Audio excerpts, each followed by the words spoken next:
যেমন তুমি দেওয়ান কাকা উপমাটা কিন্তু ঠিক হলো না। দেওয়ান কাকা ওই যে মামা আমার সাক্ষাৎ ভগবান, বিশ্বাস না হয় গায়ের জামাটা খুলে দেখুন, কত ভক্তের পদচিহ্ন আঁকা রয়েছে আমার মামার বুকে। এনে হলেন আমার গর্ভধারিণী মা। বললেন আমার এই গর্ভধারিণী মা হচ্ছে এই মামা ভগবানের একজন পরম ভক্ত। এ হলো মাদুল। কথাটা বড্ড লাগলো না? মদ যদি মায়ের সামনে মদ না খেলে আমি যে তোমাদের সামনে আসতে পারি না মাদুল, বড্ড ভয় করে।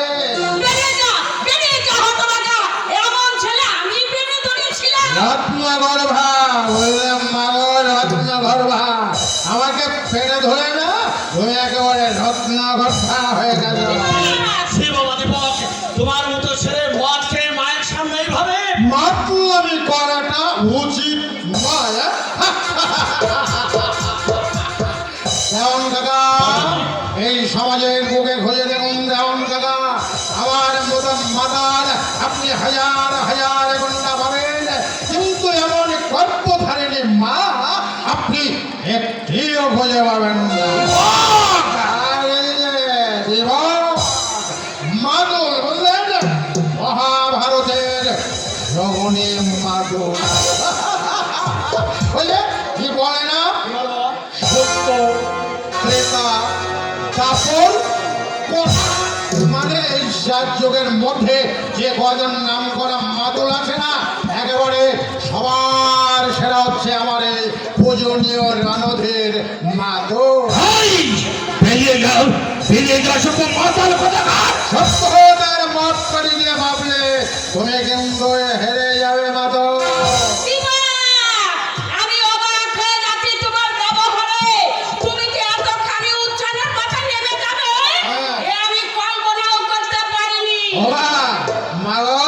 আর আমিও কল্পনা করতে পারিনি যে তোমার মতো মায়ের গর্ভে এমন অপদার্থ কুলাঙ্গার জন্মগ্রহণ করে।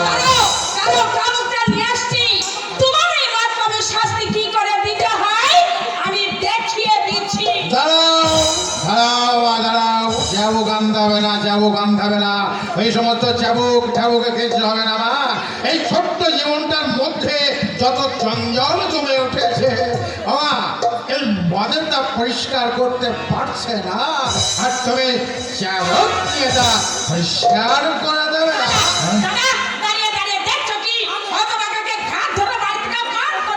মানুষী রে, এই মানুষই ও যে তোরই ছেলে, কত আদরে কত যত্নে ওকে তুই মানুষ করেছিস, আর আমি কি না ওকে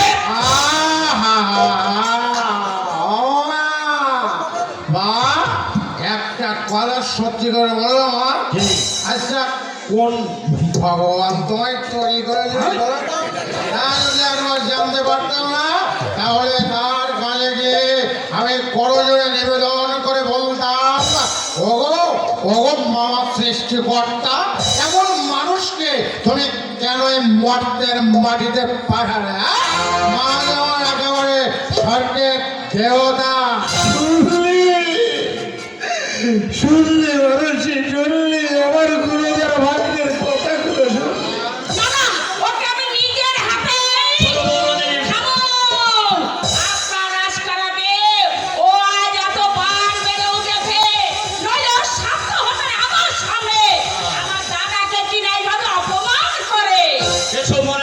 ছোট বৌরানী, এই সাহসটা কিন্তু ওকে আমাকে দিতে হয়নি, এটা ওর জন্মের অধিকার।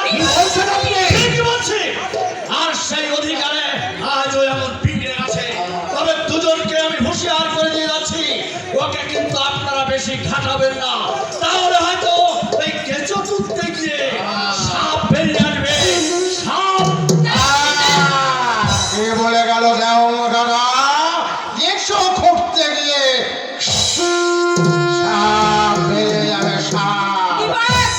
সেই সাবের সবল থেকে তোমরা তো কেউ রেহাই পাবে না, এমনকি এই রাজবাড়ির ইট পাথর গুলো পর্যন্ত তার পিঠে ছত্রিত হয়ে যাবে।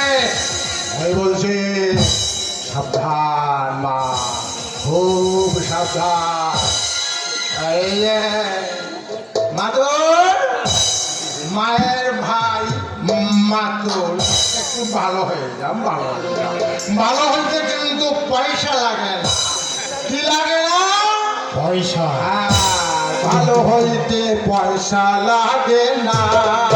ও মা গো, ভালো হইতে পয়সা লাগে না।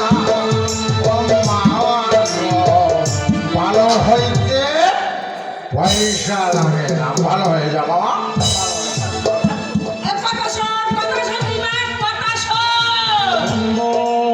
শুনবো মা, শুনবো। কেন শুনবো না? বলতে পারো মাগো, তুমি যে আমাকে 10 মাস 10 দিন কঠোর নরক যন্ত্রণা ভোগ করে এই পৃথিবীর বুকে এনেছো। ও মা, তোমার কথা কি আমি না শুনে থাকতে পারি? মাগো, আগে কইকেল থেকে কৌশল্যার মতো মা হয়, তবেই তো আমি শুনবো তোমার কথা। তার আগে নয় মা, তার আগে নয়।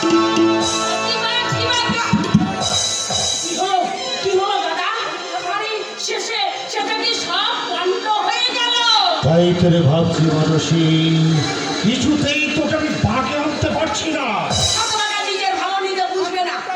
শয়তান দেওয়ানটা যে গুণ তত্ত্ব করেছিল মানুষই, নইলে তোর ছেলে হয়ে তোর কথা শুনবে না।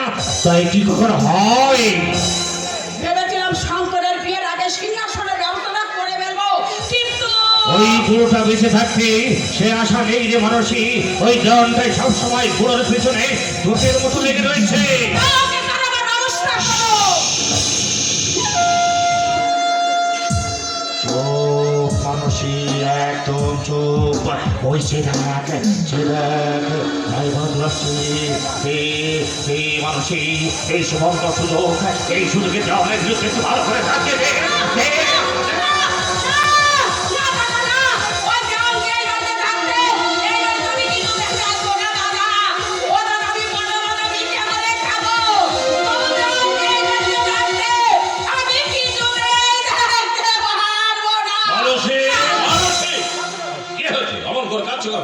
আগে না, মানে শঙ্করের বিয়ে নিয়ে একটু আগে দেওয়ানির সঙ্গে একটু কথা কাটাকাটি হয়ে গেলে, মানে মানুষের ইচ্ছে।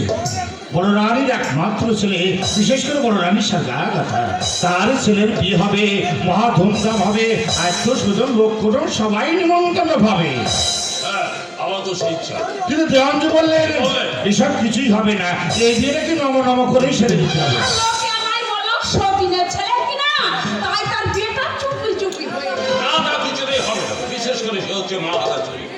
নিশ্চয় নিশ্চয় নিশ্চয়, নইলে এলাকার লোকে বলবেটা কি? আরে হলোই না হয় বড় রানীর ছেলে, কিন্তু আমিও তো তার মা, সে তো আমাকে মা বলেই ডাকে। না তুমি কি বলো দাদা? আরে মানসী, তোর কাছে শঙ্কর যা, ও দীপক তো তাই। আচ্ছা বলুন। আসছে শুভদিন আমার শঙ্কর আসে। আচ্ছা। তুমি রাজ্যের সবাইকে নিমন্ত্রণ। ঠিক আছে। গরিব দুঃখী কাউকে কিন্তু বাদ দেবে, আর সবাইকে তুমি জানিয়ে দেবে আমার শঙ্করের বিবাহে আমার রাজভান্ডার ছাত্রীদের জন্য উন্মুক্ত থাকবে। উন্মুক্ত।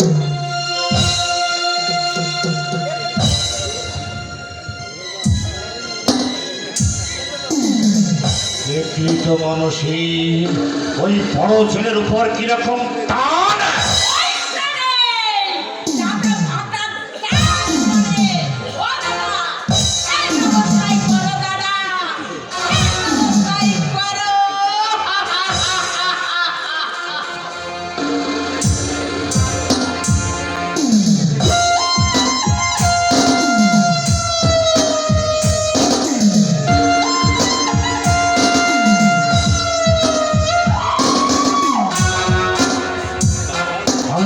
গুণধর ভাগ্নে বলছে মাতুল, ভালো হয়ে যাও, ভালো হইতে পয়সা লাগে না।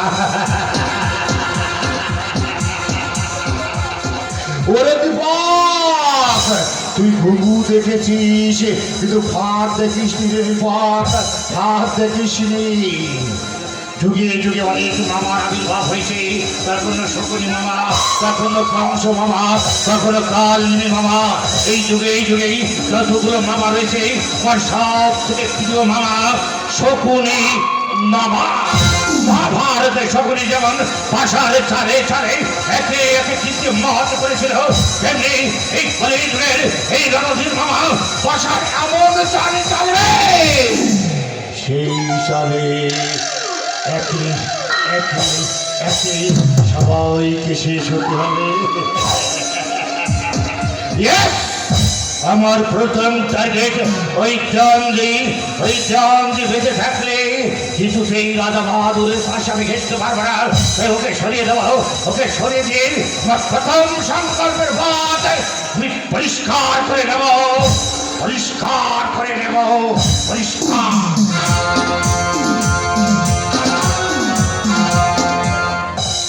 আরে বাবা ধরা দেখে দিচ্ছি কি মুশকিল। আর বলছি তো হায় হায় হায় হায় এমন সর্বনাশ মানুষের হয়।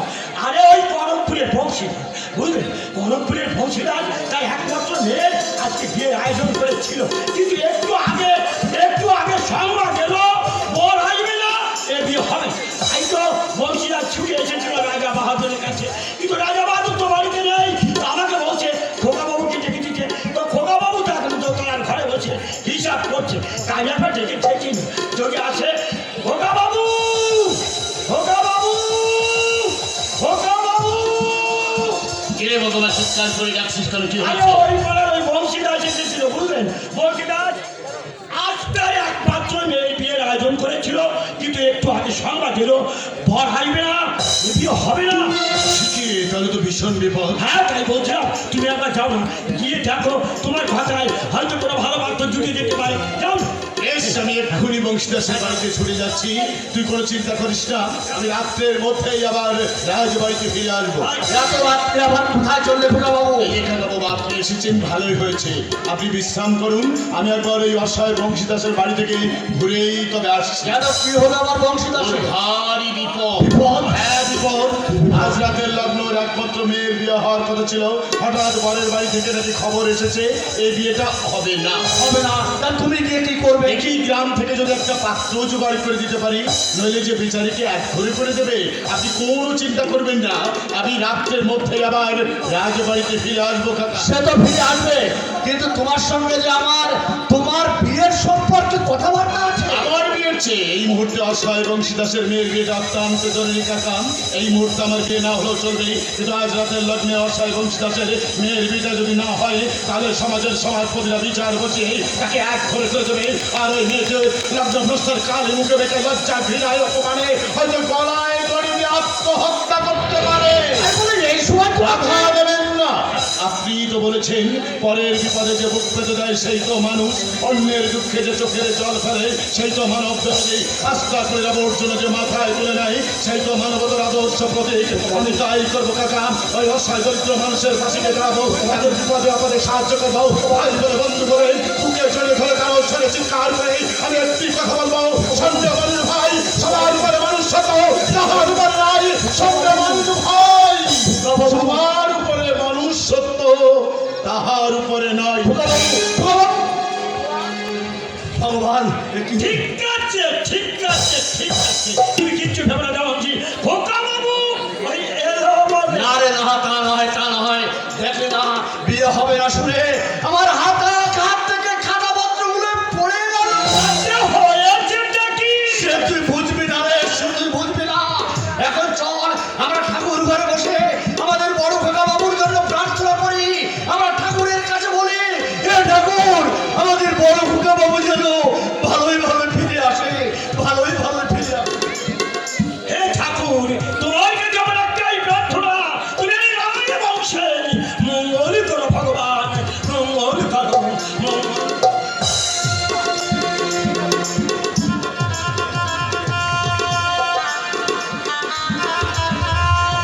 চন্দ্রা ভগবানের মুখে খবরটা শুনে আমি ছুটে এসেছিলাম। আমি চেয়েছিলাম গ্রাম থেকেই একটা পাত্র জোগাড় করে তার হাতেই তোমাকে তুলে দিতে, কিন্তু বিশ্বাস করো আমার কথায় গ্রামের কোনো যুবক রাজি হয়নি। বাধ্য হয়ে তোমাকে লগ্নভ্রষ্টের হাত থেকে রক্ষা করতে আমি আমার বাবার অনুমতি না নিয়ে তোমাকে স্ত্রীর মর্যাদা দিয়েছি। তুমি তোমার স্নেহ মায়া মমতা ভালোবাসা দিয়ে সকলের মন ভরিয়ে হয়ে থাকতে পারবে ওই রাজবাড়ির আদর্শ রাজবধূ। পারবো, আমি নিশ্চয়ই পারবো। তোমার ভালোবাসার আশীর্বাদ থাকলে আমি সবই কিছুতে জয়ী হব। চন্দ্রা, শ্রীরামচন্দ্রের পদরজ পেয়ে যেমন অভিশপ্ত অহল্যা উদ্ধার হয়েছিল, ঠিক তেমনি তেমনি তোমার করুণায় আমি মর্তের স্বর্গের সংসারে ঠাঁই পেয়েছি। চন্দ্রা। সেই স্বর্গে আমার যতই দুঃখ কষ্ট আসুক